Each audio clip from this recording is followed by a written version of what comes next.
ఉద్యోగాలు లేవు అని చెప్పడానికి సెక్షన్, దానికి ఆఫీసరు, నీకు శాలరీ. ఇలా ఆఫీసుల్లో నిద్రపోయే వాళ్ళకి ఏమంటారా ఉద్యోగాలు? ఈ రాష్ట్రాన్ని విషన్ 2020లోకి తీసుకెళ్తారు. మీ కాలంలో 100 ఉద్యోగాలకి ఒక్కడుండేవాడు. ఉద్యోగాలున్నాయి, రండి బాబు రండి అని పిలిచి మరీ ఉద్యోగాలు ఇచ్చారు. కానీ ఇప్పుడు ఒక్క ఉద్యోగానికి 1000 మంది పోటీ పడుతున్నారు. ఆఖరికి నువ్వు పడుకోవడానికి మంచం, దాని మీద దిండు, దుప్పట్టి అన్ని నేను సప్లై చేస్తే కాపురం మాత్రమే వీడి చేస్తాను. గుడ్ మార్నింగ్ సార్, నా పేరు రఘు. నా బయోడేటా వద్దు వద్దు, వేస్ట్ చెప్పొద్దు. ఇదిగో నీలాంటి నిరుద్యోగుల కన్నీటి కథలు విని విని నా బుర్ర హీట్ ఎక్కిపోయిందయ్యా. ఒక్క హైదరాబాద్ నగరంలోనే రోజుకి 5000 మంది గ్రాడ్యుయేట్లు ఎంప్లాయ్మెంట్ ఆఫీసులో పేర్లు రిజిస్టర్ చేసుకుంటున్నారు. టోటల్గా 5 ఉద్యోగాలు లేవు సార్. అందుకే నేను ఒక ఐడియా చెప్తా విను. ఇదిగో నీలాంటి వాళ్ళ కోసమే గవర్నమెంట్ సెల్ఫ్ ఎంప్లాయ్మెంట్ స్కీమ్ పెట్టిందయ్యా. నువ్వు ఈ అప్లికేషన్ పెట్టావంటే అట్లా లోన్ శాంక్షన్ అయిపోతుంది. ఎంబడే కనుక బిజినెస్ స్టార్ట్ చేసావంటే 5 ఏళ్ళు తిరిగేసరికి ఓ చిన్న సైజు స్టార్ట్ అవ్వు, బుల్లి సైజు బిల్ గేట్స్ అయిపోతావయ్యా. ఏమంటా? చాలా బాగుంది సార్. కదా, మంచి తాటు, మంచి స్కీము. Thank you sir. మీకు సొంత ఇల్లు ఉందా సార్? పోయిన సంవత్సరం కట్టించా జూబిలీస్ లో. ఏం లేదు, నేను లోన్ అప్లై చేస్తే మీరు షూరిటీ పెట్టాను. నీ లోను కోసం నా ఇల్లు తాకట్టు పెట్టాలనా? మరి నా దగ్గరే ఉంది సార్. పోనీ మీ జాబ్ రిజైన్ చేసి నాతో బిజినెస్ పార్ట్నర్ గా జాయిన్ అయిపోండి. మన ఇద్దరం 5 ఏళ్లలో కోటీశ్వరం అయిపోవచ్చు. ఎగతాళి చేసింది నువ్వు. ఉద్యోగాల కోసం ఎంతో ఆస్తి వచ్చే వాళ్ళకి నువ్వు ఇచ్చే బోడి సలహా ఇదే. పైగా ఉద్యోగాలు లేవు అని చెప్పడానికి సెక్షన్, దానికి ఆఫీసరు, నీకు శాలరీ. మిస్టర్, ఎక్కువగా మాట్లాడుతున్నావు. ఎస్, ఎక్కువగా చదివాను, అందుకే ఎక్కువగా మాట్లాడుతున్నాను. కష్టపడి చదువుకున్న వాడు ఎవరైనా కడుపు మండితే ఇలాగే మాట్లాడతాడు. నువ్వు కష్టపడి చదువుకున్నావో కాపీ కొట్టి పసాయవో నాకు అనవసరం. మర్యాదగా బయటికి వెళ్ళకపోతే మెడపట్టి బయటికి గెంటాల్సి. నా మీదే చెయ్యెత్తావా? చెయ్యి ఎత్తడం కాదు, నా మీద చెయ్యి పడితే ఆ చెయ్యి తీసేస్తాను. ఇలా ఆఫీసుల్లో నిద్రపోయే వాళ్ళకి ఏమంటారా ఉద్యోగాలు? ఈ రాష్ట్రాన్ని విషన్ 2020లోకి తీసుకెళ్తారు.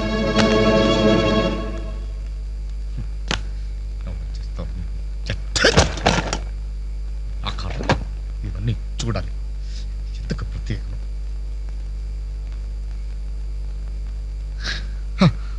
ఎందుకలా ఉన్నారండి? నా ఉద్యోగానికి రాజీనామా ఇవ్వాలనుకుంటున్నాను. ఏమైంది నాన్న? నేను ట్రైన్ డ్రైవర్నో హంతకుడినో అర్థం కావట్లేదమ్మా. ఎవరో 2 ప్రేమికులు, వాళ్ళ ప్రేమ ఎందుకు విఫలమయ్యిందో చివరికి నా ట్రైన్ కింద పడి ఆత్మహత్య చేసుకున్నారు. కర్మ. చిన్న పిల్లలు, లేత శరీరాలు నుచ్చు నుచ్చైపోయారు. తల ఎక్కడుందో ముంట ఎవరిదో తెలియకుండా మాంసం ముద్దలైపోయారు. బ్రతకడానికి లేని ధైర్యం చావడానికి ఎలా వస్తుంది? వాళ్ళకే ఒక్క క్షణం కళ్ళు మూసుకొని హ్యాపీగా చావడానికి సిద్ధపడ్డారు. కానీ వాళ్ళ మీద ప్రేమ పెంచుకొని ఆశతో బ్రతుకుతున్నారే కన్నవాళ్ళు. వాళ్ళ గురించి ఒక్క క్షణం ఆలోచించరే. అవును, ఇంతకీ మన పుత్రరత్న ఎక్కడ? అదేదో ఇంటర్వ్యూ ఉందని. అబద్ధం చెప్పొద్దు. వాడు ఈ టైంలో ఎక్కడ ఉంటారో నాకు తెలుసు. ఆ ముండి గోడ మీద ఆ చెత్త గ్యాంగ్ తో పువ్వు పువ్వు పువ్వు అని దమ్ము కొడుతూ పేపర్స్ కబుర్లు చెప్తూ ఉంటా.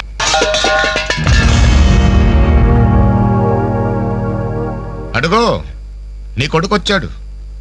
సొంత ఇంటికే దొడ్డదారిన దొంగలా వస్తాడు. బాగా తాగి ఆకలి మీద వచ్చి ఉంటాడు. కాస్త అన్నం పెట్టండి, పేగలు మాడిపోయి చేస్తాడేమో. Good morning. ఎరా, ఇప్పుడు టైం ఎంత అవుతుందిరా? Just 3 o'clock. అయినా ఇప్పటిదాకా మేల్కొంటే మీ ఆరోగ్యాలు ఏమైపోతాయి? వెళ్ళి పడుకోండి. ఈ రివర్స్ డ్రామాలే వద్దు, రా బొంచెద్దు గాని. అది కాదే, రా.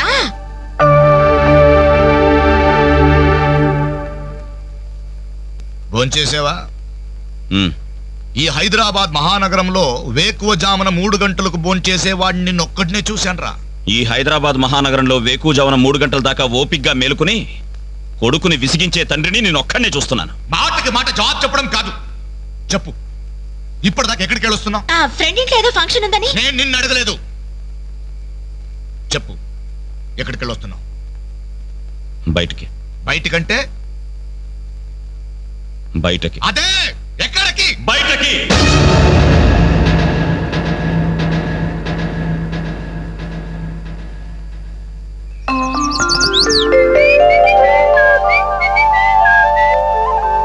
ఆగు, ఎక్కడికి వెళ్తున్నావు? బయటికి. బయటకంటే? బయటకి. బయటకి బయటకి బయటకి ఎక్కడికి బయటికి? ఓ మగాడు బయటికి వెళ్తున్నానంటే ఉద్యోగం చేయడానికి వెళ్తున్నాను, ఉద్యోగం వెతుక్కోవడానికి వెళ్తున్నాను, రాళ్లు కొట్టడానికి వెళ్తున్నాను, లేదు డబ్బు సంపాదించడానికి వెళ్తున్నాను అనే మగతనం సమాధానంలో ఉండాలి. లేదు ఆ ముండి కోట దగ్గర వెళ్తున్నాను, ఆ కొండ ముచ్చలతో కోతి వేషాలు వేయడానికి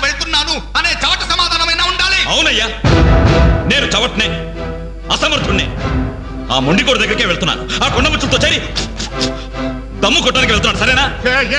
ఇంకా ఎన్నాళ్ళు ఆ బేవర్చకాలతో తిరుగుతావురా? ఉద్యోగం రాని వాళ్ళంతా నీ దృష్టిలో బేవర్స్ గాళ్లే. కానీ వాళ్ళే నా ఫ్రెండ్స్, నా ఆత్మీయులు. నా కష్టాలు వినేది వాళ్ళే, నా కన్నీళ్లు తుడిచేది వాళ్ళే. వాళ్ళతో మాట్లాడితేనే నాకు మనశ్శాంతిగా ఉంది. ఏడ్చావు. నీ వయసులో ఉద్యోగం చేస్తూ మా అక్కయ్య పెళ్లి చేశాను. 2 పిల్లలకి తండ్రినయ్యి గౌరవంగా ఇక్కడ దాకా సంసారం నెట్టుకొచ్చాను.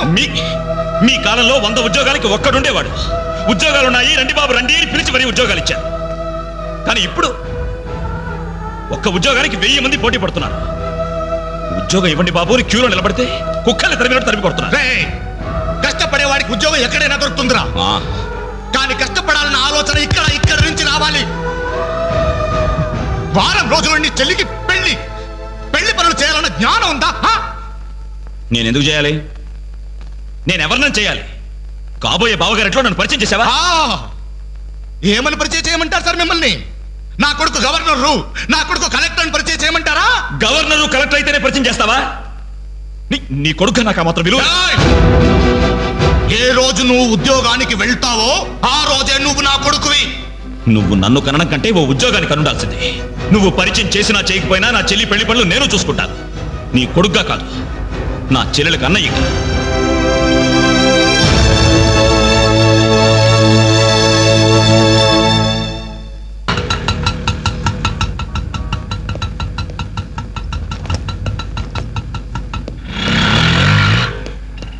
చిత్ర, నేను రఘుని కలవాలి.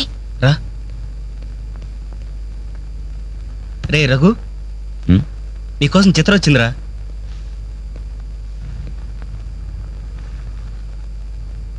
చిత్ర, ఏమిటిది? మా వాళ్ళు నాకు వేరే పెళ్లి నిర్ణయం చేశారు. అందుకే ఇల్లు వదిలి వచ్చేసాను. తొందరపడ్డావేమో చిత్ర. ఇంకా అక్కడే ఉంటే బలవంతంగానైనా నా పెళ్లి చేస్తారు. చిత్ర, నా చెల్లెలి పెళ్లి నా వల్లే ఆగిపోయింది. ఇంట్లో వాళ్ళకి మొహం చూపించలేక వారం రోజుల నుంచి ఇక్కడే ఉంటున్నాను. ఈ పరిస్థితుల్లో నాకు తెలుసు నువ్వు నీ పరిస్థితి గురించి ఆలోచిస్తున్నావు. నా గురించి కూడా కొంచెం ఆలోచించు. ఒక ఆడపిల్లని గడప దాటి పెట్టుతో సహా బయటకు వచ్చానంటే మా ఇంట్లో ఏం జరిగి ఉంటుందో ఊహించు. ఇంకా నా వల్ల కాదు. వెంటనే మన పెళ్లి జరిగిపోవాలి. చిత్ర, మూర్ఖంగా మాట్లాడద్దు. అన్నిటికీ పెళ్లి సమాధానం అనుకుంటే అలాగే చేసుకుందాం. అదిగో కనబడుతుంది ఆ దేవాలయం.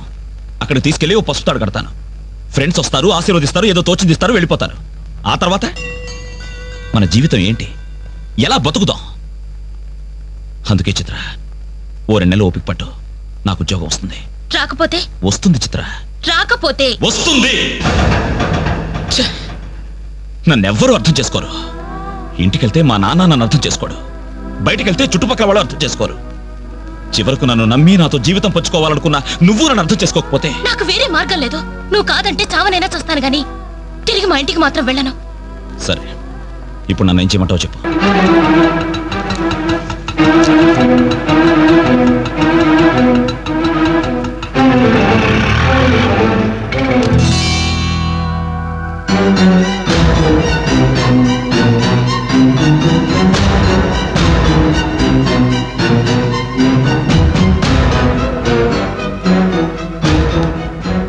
ఎవర్రా ఈ అమ్మాయి? నమస్తే అండి, నా పేరు చిత్ర. నేను మీ అబ్బాయి 5 ఏళ్ల నుంచి ప్రేమించుకున్నాం, పెళ్లి చేసుకోవాలనుకుంటున్నాం. మా ఇంట్లో వాళ్ళు బలవంతంగా నా పెళ్లి చేయబోతుంటే ఇంట్లోంచి వచ్చేసాను. మీరు ఆశీర్వదిస్తే. ఆగమ్మా, ఆగు.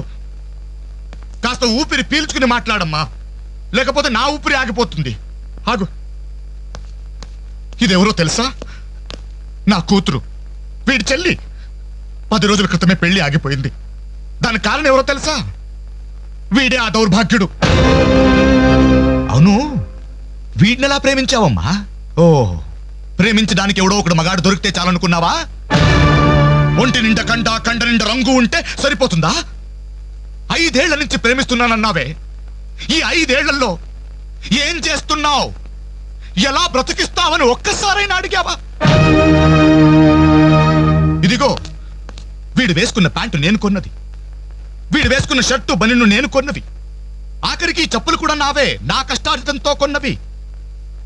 ఇలాంటి బిచ్చగాడికి నువ్వు మెళ్ళో డోల్లా తయారయ్యావనుకో, నీకు తిండి నేనే పెట్టాలి, కట్టుకున్న చీర నేనే కొనాలి, తొడుకున్న జాకెట్ నేనే తెచ్చివ్వాలి. నువ్వు పూసుకునే పౌడరు, పెట్టుకునే బొట్టు, కాటుక, తల్లో పువ్వు, ఆఖరికి నువ్వు పడుకోవడానికి మంచం, దాని మీద దిండు, దుప్పట్టి అన్ని నేను సప్లై చేస్తే కాపురం మాత్రమే వీడి చేస్తాను. ప్లీజ్ 5 సంవత్సరాలుగా మాకు అర్థం కానివి 5 నిమిషాల్లో తేల్చి చెప్పారు. ఎంతో ప్రేమగా అవమానించారు. థ్యాంక్స్. చిత్ర, ప్లీజ్ రఘు, నాతో రావద్దు. మీ నాన్న నా కళ్ళు తెరిపించాడు. అది కాదు చిత్ర. సారీ సార్, మీరు మీ ఉద్యోగాన్ని వెతుక్కోండి, నేను నా జీవితాన్ని వెతుక్కుంటాను. చిత్ర,